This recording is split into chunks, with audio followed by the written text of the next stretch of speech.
In this video, we're going to show you how to fit skirting board on an internal corner. The method we're going to be using is called scribing. As you can see, we have a piece of skirting board already fitted to the wall, and when we push our skirting board up against it, it leaves a horrible looking gap.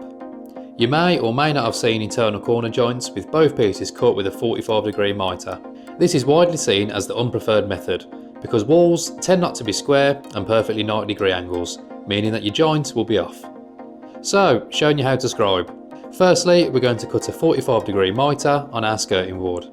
To do this, change the mitre setting at the back of the saw to 45 degrees.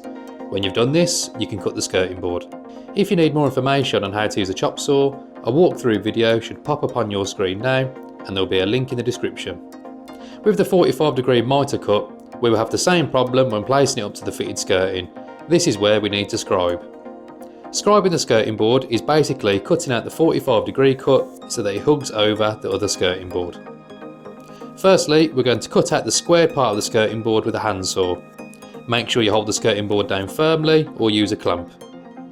Once you've finished cutting the squared part, we're going to use a coping saw for the profile section. The coping saw is perfect for more intricate, precise cuts that the profile sections will need, so make sure you take your time. Once we've finished the bulk of the profile section, we can still use the coping saw to tidy up any bits that need cutting off and tidying up. We've now scribed our skirting board ready to fit. As you can see, the scribe skirting board now hugs over the other skirting board and creates a nice joint and fits nicely into the corner. We're going to fit the skirting board with adhesive on the back of the board and using a nail gun to pin it to the wall.